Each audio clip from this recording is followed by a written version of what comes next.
बिस्मिल्लाहिर्रहमानिर्रहीम। अस्सलाम वालेकुम वरहमतुल्लाहि वबरकातुहू। आज हमारा मौजू है रुबाई। रुबाई अरबी लफ्ज़ रुबा से मुश्तक़ है, जिसके माने चार के हैं। रुबाई चूँकि चार मिसरों पर मुश्तमिल होती है, इसलिए इसको इस नाम से मौसूम किया गया है। उरूज़ की मुख्तलिफ़ किताबों में इसके मुख्तलिफ़ नाम हमें देखने को मिलते हैं: दो बीती, तराना, चार मिसराई और जुफ्ती। रुबाई के लिए 24 अवज़ान मुकर्रर है, जो रुदकी ने मुकर्रर किए हैं। रुदकी को रुबाई का मौजद भी कहा जाता है। रुबाई सिर्फ एक बहर में लिखी जाती है, जो बहर हज़ज कहलाती है।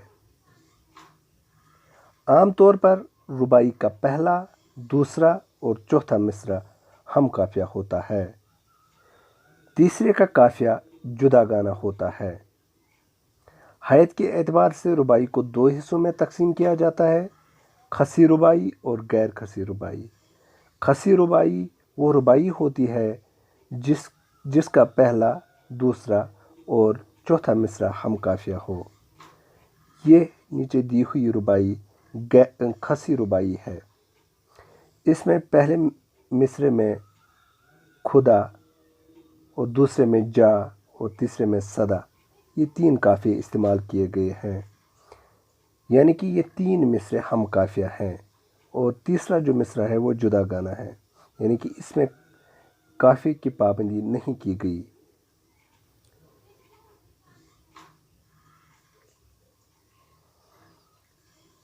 रुबाई एक मुख्तसर सिनफ है। इसके चार मिसरों में एक मुकम्मल ख्याल नज़म किया जाता है। रुबाई का चौथा मिसरा बहुत ज़्यादा अहमियत का हामिल होता है। यही मिसरा इब्तिदाई तीन मिसरों का निचोड़ होता है। शायद जो कुछ रुबाई में कहना चाहता है, दरअसल वो इख्तिसार के साथ चौथे मिसर में ही कह देता है।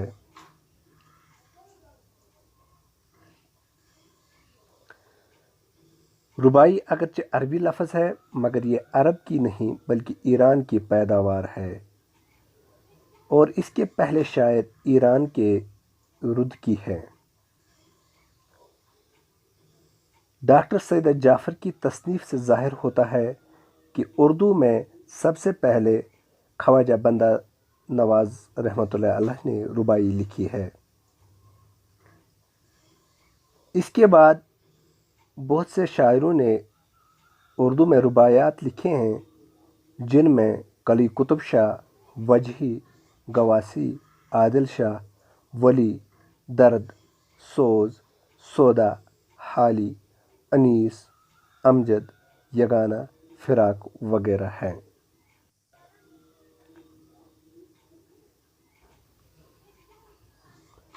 मुख्तसरन आप लिख सकते हैं, रुबाई अरबी लफ्ज़ रुबा से मुश्तक़ है, जिसके माने चार के हैं।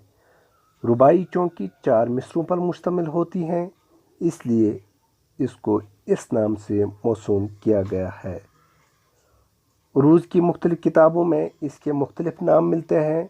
दो बीती और तराना के अलावा बाज़ ने चार मिसरी जुफ्ती भी लिखा है। गज़ल मुख्तलिफ़ बहरों में कही जा सकती है, लेकिन रुबाई के लिए सिर्फ एक ही बहर मुख्तस है, जो बहर हज़ज कहलाती है। रुबाई का पहला, दूसरा और चौथा मिसरा हम काफ़िया होता है और तीसरे मिसरे का काफ़िया जुदा गाना होता है। रुबाई को हैत के एतबार से दो किस्मों में तकसीम किया जाता है: खसी और गैर खसी। खसी वो रुबाई होती है जिसमें पहला, दूसरा और चौथा मिसरा हम काफ़िया होता है और इसके बरखिलाफ गैर खसी रुबाई में चारों मिसरों में एक ही काफ़िया लाया जाता है, यानी कि हम काफ़िया अल्फाज लाए जाते हैं। रुबाई एक मुख्तसर सिनफ है। इसके चार मिसरों में एक मुकम्मल ख्याल नज़म किया जाता है। रुबाई का चौथा मिसरा बहुत ज़्यादा अहमियत का हामिल होता है। यही मिसरा इब्तिदाई तीन मिसरों का निचोड़ होता है। शायद जो कुछ रुबाई में कहना चाहता है, दरअसल वो इख्तिसार के साथ چوتھے مصرعے میں ہی کہہ دیتا ہے۔ ربائی اگرچہ عربی لفظ ہے مگر عرب کی نہیں بلکہ یہ ایران کی پیداوار ہے، اور اس کے پہلے شاعر ایران کے ہی ہے جس کو ادب میں رودکی کے نام سے جانا جاتا ہے۔ اردو میں ربائی کی شروعات کس کے ہاتھوں ہوئی اس کے بارے میں ڈاکٹر سیدہ جعفر اپنی کتاب میں لکھتی ہے کہ اردو میں سب سے پہلے خواجہ بندہ نواز رحمۃ اللہ علیہ نے ربائی لکھی ہے۔ یہ وہ ربائی ہے جو خواجہ بندہ نواز رحمۃ اللہ علیہ کی لکھی ہوئی ہے، جو سیدہ جعفر کو حیدرآباد کی ایک لائبریری سے ملی ہے۔ اس کے بعد جن شعراء نے اردو میں رباعیات لکھے ان میں وجہی، گواسی، عادل شاہ، ولی، درد، سوز، سودا، حالی، انیس، امجد، یگانہ، فراق وغیرہ۔ اس کے ساتھ ہی آج کا ہمارا موضوع مکمل ہوا۔ اللہ حافظ، اللہ نگہبان۔